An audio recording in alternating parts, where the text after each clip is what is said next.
좌우로 인사하십시다. 예배 자리에 잘 오셨습니다. 은혜 받읍시다. 주님 만납시다. 친구를 따라 처음으로 교회에 나온 어린이가 있었습니다. 그날 성경 공부 제목은 하나님은 어디 계실까 였습니다. 공부를 하고 나서 선생님이 질문을 합니다. 질문을 하는 아이에게 상을 주거든요. 그래서 선생님이 처음 나온 아이에게 너무 쉬운 것이기 때문에 질문을 해서 상을 주고 싶어서 묻습니다. 하나님은 어디 계실까? 하나님은 어디에 계셔? 하나님은 어디 있을까? 그렇게 질문합니다. 이 아이는 고개를 푹 숙이고 있다가 성경 공부가 끝나자마자 불이 나게 교영문을 박차고 나가버렸어요. 헐레벌떡 뛰어서 집에 엄마에게 달려갔던 것입니다. 문을 열고 엄마에게 이렇게 말합니다. 엄마, 큰일 났어. 저 교회에서 하나님을 잃어버렸나 봐. 그래서 그 하나님을 나에게 찾으라고 하는데 내가 하나님을 숨기지 않았는데도 나에게 빨리 하나님을 찾으라고 하나님 어디 계시냐고 물어. 엄마 알잖아. 나 하나님 감추지 않았는데 저 교회에서 나를 그렇게 생각하고 있나 봐. 여러분, 이게 보통 일이 아닙니다. 오늘 우리가 신앙생활하면서 교회 생활하면서 구원의 감격을 잃어버리고 살지는 않는지, 기도의 능력을 가지고 살아야 하는데 기도의 능력이 없이 살지는 않는지, 우리가 믿음 생활하면서 공동체 안에서 서로를 향한 교제의 기쁨을 잃어버리고 살지는 않았습니까? 오늘 이 아이처럼 하나님을 잃어버리고 종교 생활이나 하는 사람은 아닌지, 오늘 예배가 우리의 믿음을 회복함으로 드려지기를 바랍니다. 다시 십자가 말씀 앞에서 우리의 신앙을 회복하고 우리의 신앙이 있는 자리에 돌아올 수 있는 은혜가 있기를 바랍니다. 우리가 예배를 드리면 드릴수록 하나님과 나 사이에, 나와 물질 관계에, 나와 이웃 관계에 바로 잡혀지 못했던 어긋냈던 것들이 바로 자리를 잡는 것입니다. 그것이 성숙하고 있는 신앙의 모습입니다. 오늘 본문의 말씀은 스데반의 설교 중에 등장하는 요셉의 일생을 다루고 있습니다. 우리 사도행전 7장 9절로 10절 함께 읽어봅니다. 시작. 여러 조상이 요셉을 시기하여 애국에 팔았더니 하나님이 그와 함께 계셔 그 모든 환난에서 건져내사 애국왕 바로 앞에서 은총과 지혜를 주시매 바로가 그를 애국과 자기 온 집의 통치자로 세웠느니라. 아멘. 사도행전 7장 9절에서 요셉의 일생을 한마디로 요약합니다.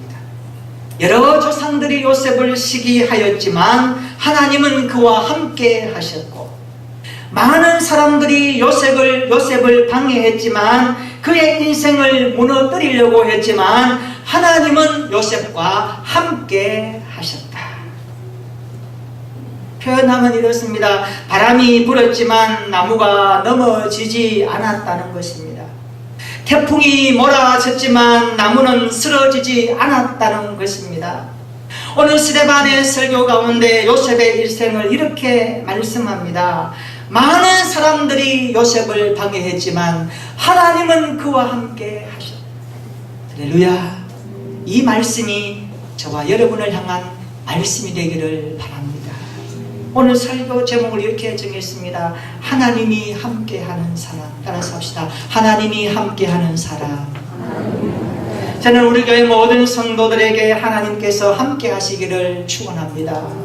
나의 평생에 하나님이 함께 하셨습니다. 이런 고백이 있기를 바랍니다. 우리의 삶이 요셉의 인생처럼 그렇게 정리되기를 바랍니다. 요셉의 인생을 보십시다. 창세기 37장 3절에 보면 요셉은 노년에 얻은 아들이므로 이스라엘이 여러 아들들보다 그를 더 사랑함으로 그를 위하여 채색 옷을 지어 입었다라고 말합니다. 야, 야곱이 노년에 낳은 아들이 요셉이니까 얼마나 사랑스럽겠습니까? 요즘으로 말하면 늦둥이로 태어났죠. 야곱은 다른 아이들보다, 다른 형제들보다 요셉을 더 사랑하였다 그랬습니다. 더 사랑해요. 개역 성경에는 더 사랑함으로 이 말을 깊이 사랑하여, 그러니까 사랑의 정도가 다른 거예요. 사랑의 온도가 다른 거예요. 다른 형제들은 사랑의 온도를 한 50도 정도 된다면 요셉은 100도까지 가는 펄펄 끓는 그 사랑의 애정함을 야곱이 담아낼 때에 더 사랑하여 이렇게 단어를 쓰는 겁니다. 여기에 채색 옷을 지어 입었다는 것이 뭘 말합니까? 요셉을 향한 야곱의 사랑의 정도를 아주 밀도 있게 표현하는 묘사거든요. 야곱은 요셉을 사랑했는데 그럼 이게 문제가 생겼어요. 이게 뭡니까? 편애라는 거죠. 편애. 부모가 자녀를 편애하면 자녀들은 다 압니다. 시부모가 며느리를 편애하면 다 압니다. 형제들, 자매들, 부모가 편애하면 자식들이 다 느껴요. 이게 인간의 정서적 감정입니다. 우리가 알아야 할 것이 있습니다. 편애를 받는 사람은 교만해집니다. 그렇지 못한 사람은 시기와 미움의 감정이 들어옵니다. 이게 인간입니다. 야곱이 요셉을 편애하니까 요셉은 교만해졌고 형들은 요셉을 시기하기 시작합니다. 그를 미워하기 시작합니다. 그리하여 형제 관계에 문제가 생겼습니다. 그래서 편애는 관계를 무너뜨립니다. 편애하면 안 돼요. 저는 목회하면서 항상 언제도 말씀드렸지만 세 가지 단어를 항상 경계합니다. 편애, 편견, 편도. 삼편금지라고 말합니다. 편애가 뭡니까? 기울어진 사랑입니다. 편견이 뭡니까? 기울어진 시각을 말합니다. 편법이 뭡니까? 기울어진 행동입니다. 여러분, 사람이 기울어지면 급속도로 낭떠러져 떨어집니다. 편애와 편견과 편법은 성경이 우리에게 금하는 말씀입니다. 우리 그리스도인들이 편애와 편견과 편법은 일평생 동안 멀리해야 됩니다. 그렇게 되기를 축원합니다. 오늘 야곱의 가정에 편애가 들어왔어요.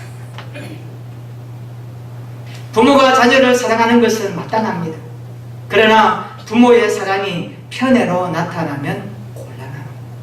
그래서 자녀를 사랑하는 부모의 태도를 놓고 부모는 자신이 기도해야 됩니다. 하나님, 우리 자녀를 똑같이 사랑할 수 있도록.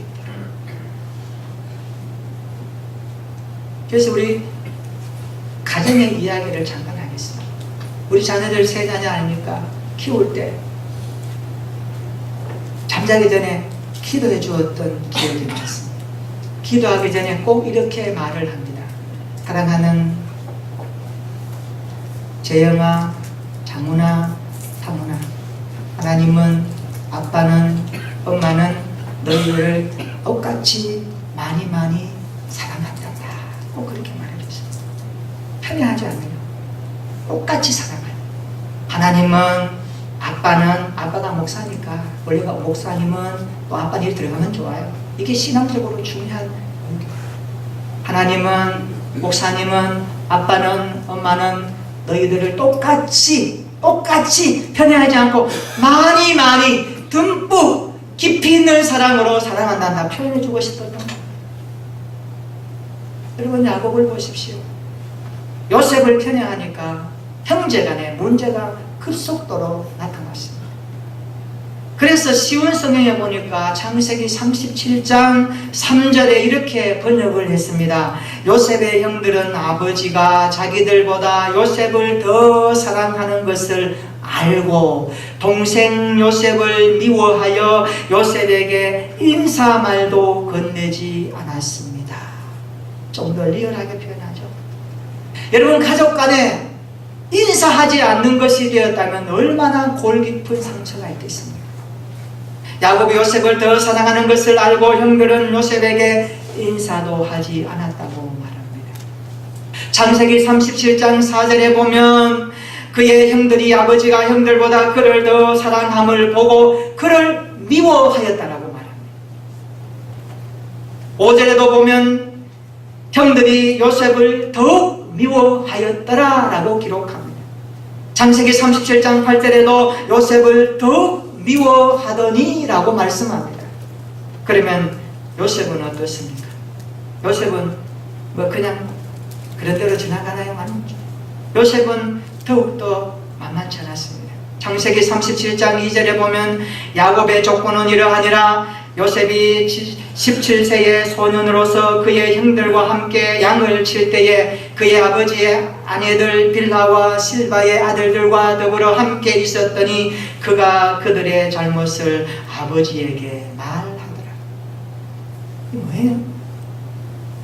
아버지에게 요셉은 형들의 허물을 일러 바쳤어요.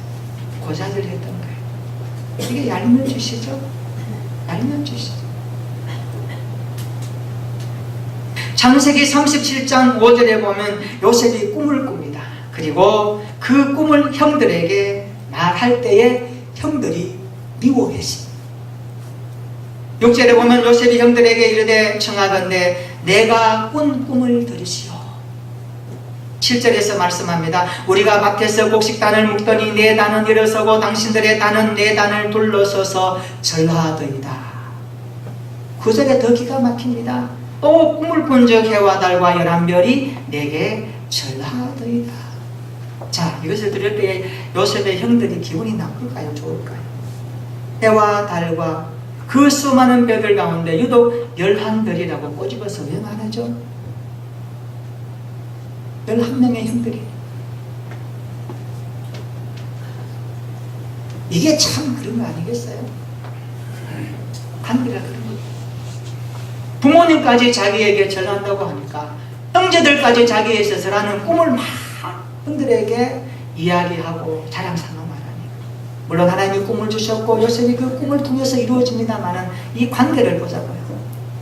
이런 거 아니겠습니까? 그러나 형들의 마음이 그렇기 때문에 좋지 않겠죠. 요셉은 그의 행동을 통하여서 형들이 미워할 수밖에 없는 것을 우리가 이해해 줘야 됩니다. 형들의 잘못을 아버지에게 고자질하고 그리고 꿈을 꾸고 나서 잘난 척하면서 떠들고 다니고 그러니 형들의 눈에 요셉이 좋게 보일 수가 없었던 거예요. 그런데 성경은 그럼에도 불구하고 요셉을 향하여 이렇게 기록합니다. 하나님이 요셉과 함께 하셨다. 하나님이 요셉과 함께 하셨다. 창세기 39장 2절에 보면 이렇게 말씀합니다. 여호와께서 요셉과 함께 하심으로 그가 형통한 자가 되어 그의 주인 애굽 사람의 집에 있었다라고 말씀합니다. 37장 9절에 보면 그의 주인이 여호와께서 그와 함께 하심을 보았다라고 말씀합니다. 39장 21절에 보면 여호와께서 요셉과 함께 하셨다라고 말씀합니다. 그리고 23절에도 보면 여호와께서 요셉과 함께 하심이라 여호와께서 그를 범사에 형통하게 하셨더라 그렇게 말씀합니다. 하나님께서 요셉이 가는 곳곳마다 함께 하셨다라고 말하는데 거기에 따라오는 단어가 형통입니다. 우리가 형통이 무엇입니까? 하나님이 함께 할 때에 형통이 보장됨을 믿습니다. 하나님이 함께하는 곳이 형통이고 하나님이 함께하지 않는 곳이 불통입니다. 그래서 우리가 만사 형통 위해서 기도할 때 조심해야 됩니다. 내가 여호와의 말씀을 따르고 있는가? 하나님의 말씀을 순종하고 그 말씀을 준행하기 위해서 몸부림치며 기도하면서 하나님이 내 인생을 붙들고 살아가는가? 거기에 만사 형통의 역사가 있다는 것을 믿고 신뢰하고 기도할 수 있는 건강한 신앙적인 삶이 되기를 축원합니다. 요셉의 삶이 그렇다는 거예요. 하나님은 요셉이 가는 곳마다 함께 하셨고 하나님이 함께하는 곳에 형통이 보장됨을 말씀하고 있습니다. 그래서 하나님께서 요셉 같은 인생도 쓰셨습니다. 그리고 요셉이 우리에게 던져주는 메시지는 뭡니까? 하나님이 요셉과 함께 계셨더라. 따라서 합시다. 하나님이 함께하는 사람이 됩시다. 좌우로 한번 말해줍시다. 하나님 함께하는 사람이 됩시다. 하나님이 요셉과 함께 하셨고 환난의 고비고비마다 함께 하셨고, 비바람이 불어온다 하더라도 그때마다 하나님의 손길이 함께하는 요셉처럼 우리의 삶에도 이런 하나님의 은혜가 손에 잡히고 경험될 수 있기를 축원합니다. 그리하면 우리의 삶이 하나님 함께하는 사람임을 세상 사람들이 보고 두려워할 겁니다. 아, 저 사람 하나님 함께하는 사람이야? 함부로 했다가 큰일 나. 왜요? 하나님이 우리 인생을 붙들고 있습니다. 신앙생활은 이런 겁니다. 신앙생활은 하나님의 손에서 우리의 인생이 보장받는 겁니다. 믿음생활은 지금이 어렵고 힘들더라도 하나님이 우리의 인생을 보장하기 때문에, 그 주님의 약속을 믿기 때문에 오늘 우리는 하나님 앞에서 살아가는 겁니다. 이것이 신앙입니다. 저와 여러분들 이런 믿음의 굳건함을 가지시기를 축원합니다. 그렇다면 하나님이 함께하는 사람에게 나타나는 특징이 있어야 되지 않겠어요? 저 사람은 하나님이 함께하는 사람이기 때문에 나타나는 그 특징이 손에 잡히고 눈에 보여져야 되지 않겠습니까? 그래야 하나님이 살아계심을 증거하죠. 오늘 세상 사람들은 말합니다. 하나님이 어디 계시냐? 당신이 믿는 하나님 나에게 좀 보여달라고 아우성치지 않습니까? 예수 믿는 사람이 있는 세상 가운데, 학교 가운데, 직장 가운데서도 사회생활은 변화가 없어요. 왜 그럴까요? 하나님이 죽으셨나요? 하나님이 안에 계시나요? 그렇지 않습니다. 우리가 믿는 하나님이 우리가 동행하시는데 그들이 우리가 믿는 하나님을 볼 수 없는 겁니다. 왜 볼 수 없죠? 우리가 그 하나님을 보이지 못하니까, 우리가 그 하나님의 능력을 저들에게 나타내지 못하니까 우리는 그냥 유명무실한 그리스도인으로 살지 않을까요? 하나님이 함께하는 사람에게 특징이 있습니다. 오늘 저는 요셉을 통해 이것을 발견하고 우리의 것으로 만들기를 원합니다. 하나님이 함께하는 사람입니까? 이런 특징을 찾아야 됩니다. 첫째로 하나님이 함께하는 사람은, 따라서 합시다. 고난을 발판 삼아 다시 일어납니다. 이게 하나님이 함께하는 사람의 특징이에요. 고난을 발판 삼아 일어나는, 7전8기의 신앙을 가졌다는 거죠. 요셉을 보십시오. 가는 곳곳마다 만나는 사람들마다 요셉에게 도움이 되지 않았습니다. 심지어 형제들까지 요셉을 미워했습니다. 요셉을 종으로 팔아버렸습니다. 요셉을 팔아버리고 나서 아버지에게 거짓말까지 하면서 동물의 피를 묻혀서 동물에게 삼켜졌다라고 아버지를 거짓말하는 그 형들의 모습을 보십시오. 얼마나 어처구니 없는 일입니까? 요셉이 달려간 보디발의 집은 어떤 곳입니까? 그곳에서 처음은 참 잘 나갔습니다. 가정총무로 삼아서 다 맡겼습니다. 그런데 어느 날 보디발의 아내가 이상한 행동을 합니다. 눈만 마주치면 윙크하고, 같이 있자, 커피 마시자, 나와 같이 이야기하자, 슬슬 구슬리고 유혹합니다. 요셉이 다 알죠. 요셉이 어떻게 뿌리칩니까? 옷을 붙잡는 것을 뿌리치고 옷을 내팽개치고라도 도망갑니다. 그런데 문제가 생겼습니다. 야, 요거 봐라. 보디발의 아내가 그것을 뒤집어 바꿉니다. 여러분, 뒤집는 데는 마귀가 아주 굉장히 일을 잘합니다. 어떻게 하죠? 그가 성폭행 미수범으로 누명을 뒤집어 씌우죠. 이 옷을 봐라. 저가 나에게 왔다가 내가 소리치니까 이 옷을 벗어놓고 도망갔다. 그럴듯한 증거 아닙니까? 종들에게 알립니다. 보디발이 알았습니다. 이놈 봐라. 내가 믿고 맡겼더니만 내 아내를 겁탈해? 어디 보자. 강간 미수범으로 감옥에 쳐넣어버려. 갑자기 들어갔습니다. 이게 요셉의 인생이에요. 요셉의 인생 잘 됐다고요? 너무 쉽게 말하면 안 됩니다. 요셉의 꿈이 이루어졌다고요? 너무 쉽게 말할 수 없습니다. 요셉이 애굽의 총리가 되었다고요? 그것만 바라보면 안 됩니다. 오늘 세상에 많은 사람들은 정상만 바라봅니다. 과정을 보아야지요. 그의 뿌리를 보아야지요. 그가 어떻게 살아왔는지 보아야지요. 인간관계 마찬가지입니다. 우리 사람을 상대할 때 겉모습만 보지 마세요. 그 사람의 말 한마디 한마디가 그렇게 되기까지 그 인생의 역정이 묻어나고 그 인생의 희노애락이 묻어있다는 것을 깊이 이해한다면 그를 사랑할 수 있습니다. 오늘 우리는 요셉이 이러한 삶을 사는 것을 성경은 왜 말해줄까요? 요셉에게도 고난이 있었다는 것을 말해주는 것 아닐까요? 그런데 그 요셉은 이 고난에 묻히지 아니하고 고난을 발판 삼아 일어났다라고 말씀하는데 주목해야 됩니다. 사랑하는 성도 여러분, 요셉이 감옥에 갔는데 술 맡은 관원장, 떡 맡은 관원장을 만났지요. 어떻게 되었습니까? 하나님께서 술 맡은 관원장을 통하여서 요셉이 총리가 되는 발판으로 삼도록 일하셨습니다.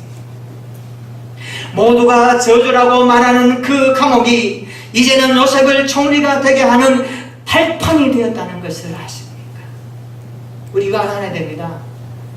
우리의 인생이 아무 내 의지와 상관없이, 내 삶과 상관없이, 내 인생의 계획과 상관없이 어느 날 갑자기 낭떠러 떨어진 그러한 상황을 맞이할 때 있어요. 기도해도 하나님이 침묵하십니다. 하나님 말씀하지 않습니다. 어떻게 할까요? 고민스럽죠. 하나님 살아계시나? 하나님 어디 계십니까? 눈물 뿌려 기도할 때 있을 겁니다. 내 인생이 한없이 추락하는 것과 같은 그러한 모습 속에 있을 때가 있습니다. 그런데 우리가 하나 믿어야 될 거 있습니다. 내 인생이요, 고난의 낭떠러질에 추락했을 때에 반드시 딛고 일어설 그 디딤돌이 있다는 것을 믿으시기를 축원합니다. 여러분, 그 자리가 하나님을 만나는 곳입니다. 그 자리가 하나님의 손길이 임하는 곳입니다. 요셉의 감옥은 하나님의 손길이 그렇게 임했던 곳입니다. 거기에 술 맡은 관원장을 통하여 애굽 바로왕의 꿈을 해석하는 연결고리 발판의 통로가 요셉에게 시작했던 것. 우리 이것을 믿는다면 우리 인생에 고난이 오더라도 그 고난을 발판 삼아 다시 일어날 수 있는 저와 여러분들 되기를 축복합니다. 고난 없는 사람 어디 있습니까? 걱정 근심 없는 사람 어디 있습니까? 다 있어요. 말 못할 사정 가슴에 품고 남모르지 않는 골방에서 기도하는 성도들 더 많아요. 우리는 오늘 이것을 알아야 됩니다. 하나님, 나에게 고난이 오더라도 그 고난을 발판 삼아 일어날 수 있는 믿음을 주시옵소서. 그 믿음을 가지고 주님을 찬양하고 주님을 높이며 주님이 쓰시기 합당한 거룩한 그릇으로 빚어지게 하여 주시옵소서. 이런 성도의 삶이 되기를 축복합니다. 우리 인생도 마찬가지입니다. 우리가 예수를 믿는다면 교회 안에서 엿새 동안, 그리고 세상에서 모든 삶과 직장과 가정과 대인관계, 자녀와 남편과 어떤 사건, 이 모든 삶 속에서 우리 하나님이 나와 함께 하신다는 사실을 믿는다면 그 어떤 어렵고 힘든 위기를 만날지라도 그 가운데서도 하나님을 바라보며 다시 일어날 수 있는 용기와 믿음이 있기를 바랍니다. 이것이 신앙인들의 특징이에요. 어떤 고난이 와도 믿음의 발판으로 삼고 일어설 수 있기를 축원합니다. 그래서 찬송가 373장의 가사처럼 이 풍랑으로 인하여 더 빨리 갑니다. 이런 찬송이 깊이 있게 하나님께 올려드려지기를 축원합니다. 고난의 풍랑 때문에 믿음이 성숙할 수 있는 우리 모든 성도들 되기를 원합니다. 두 번째로 하나님이 함께하는 사람에게 나타나는 특징은요, 따라서 합시다. 과거에 얽매이지 않고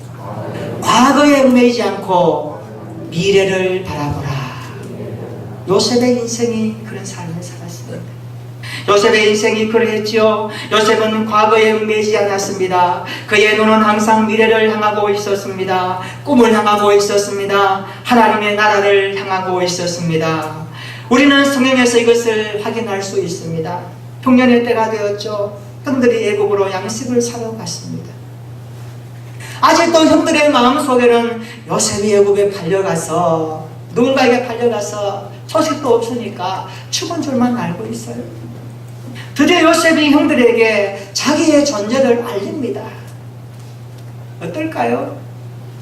그리고 이렇게 말합니다. 창세기 45장 5절입니다. 당신들이 나를 이곳에 팔았다고 해서 근심하지 마소서, 한탄하지 마소서. 하나님이 생명을 구원하시려고 나를 당신들보다 먼저 보내셨나이다. 아멘.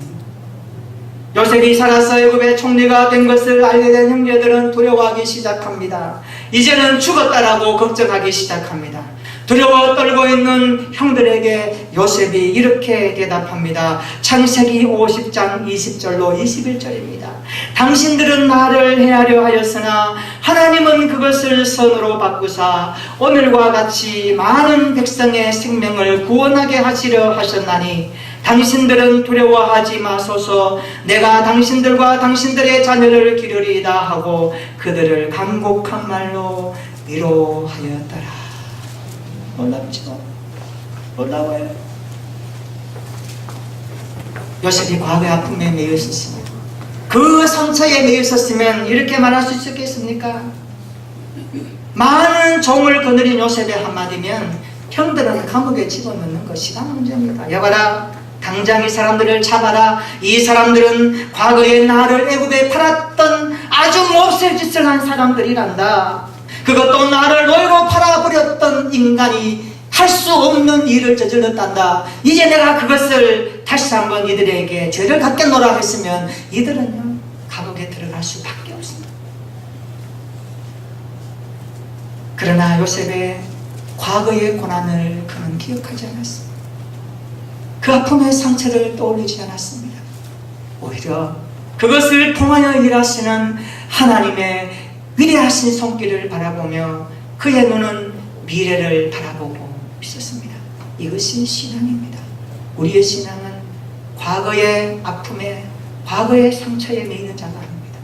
과거를 딛고 일어서게 하신 하나님의 능력을 바라보고 오늘 현재에서 미래를 향하여서 우리의 인생을 아름답게 이끌어 가실 하나님의 약속에 기대를 거는 겁니다. 하나님의 말씀에 기대를 걸고 그것을 바라보는 것입니다. 그래서 신앙인들은 비전을 가집니다. 비전이 뭡니까? 미래를 바라보는 눈 아닙니까? 우리의 믿음이 이렇게 되기를 축원합니다. 과거를 바라보지 말고 현재 가운데서 미래를 바라볼 수 있는 요셉의 통찰력이 있기를 축원합니다. 나를 이곳에 보내신 분은 형들이 아닙니다. 하나님이십니다. 형들 두려워하지 마세요. 형들의 자녀들을 내가 돌보겠습니다. 간곡한 말로 위로하였더라. 이것이 주님의 마음이고 싶습니다. 주님의 마음은 그렇게 흘러가는 거예요. 우리를 통해서 주님의 마음이 그렇게 흘러가기를 축원합니다. 상처받은 자를 보듬어주고 연약한 자를 세워주고 나에게 몹쓸 짓한 사람들을 품에 안고 다시 일어설 수 있는 믿음의 신앙은 과거에 매이지 않고 미래를 바라보는 겁니다. 나를 해롭게 했던 자들을 품는 겁니다. 이것이 주님의 마음입니다. 이것이 신앙생활입니다. 저와 여러분들이 이렇게 하나님 앞에 성숙할 수 있기를 축원합니다. 요셉을 통해 주시는 메시지는 오늘 시대를 조명하고 우리의 교회를 조명하며 우리의 신앙을 다시 바라보게 하는 말씀입니다. 여러 조상들이 요셉을 시기하여 애굽에 팔았지만 하나님은 그와 함께 하셨다라고 요약합니다. 우리 인생도 이렇게 요약되었으면 좋겠습니다. 내 인생 크고 작은 고난이 많았지만 그러나 그 순간순간마다 하나님이 나와 함께 하셨습니다. 그 고난 속에 매몰되지 아니하고 나님의 약속을 보여잡고 고난을 발판 삼아 일어났더니 하나님의 놀라운 역사가 내 앞에 펼쳐졌습니다. 이런 간증과 고백으로 살아가는 저와 여러분들의 신앙이 되기를 축원합니다. 요셉의 일생을 보면서 내 인생을 연결하여 우리 함께 찬송 하나 했으면 좋겠습니다. 하나님의 구원받은 백성들을 특별히 관리하시고 오늘도 많은 환경이 여러분을 어렵게 할지라도 아주 쓰러지지 않게 하시는 하나님의 약속을 바라보면서 이렇게 찬송했으면 좋겠습니다. 예수 인도하셨네. 우리 다 함께 한번 이 가사를 생각하면서 믿음으로 찬양합니다.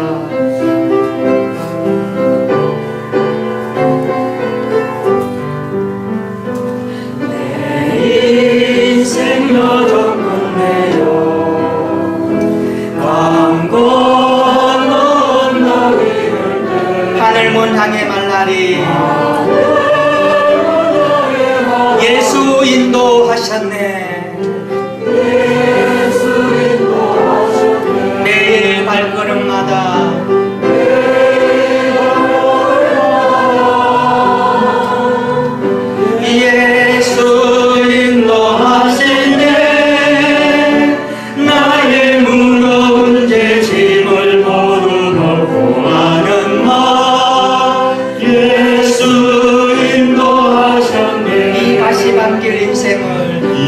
다시 바뀐 인생 걸어니면서 갈 때에 걸어가면서 갈 때에 시험과 환난 많으나 시험과 환난 많으나 그렇게도 주님이 인도하십니다.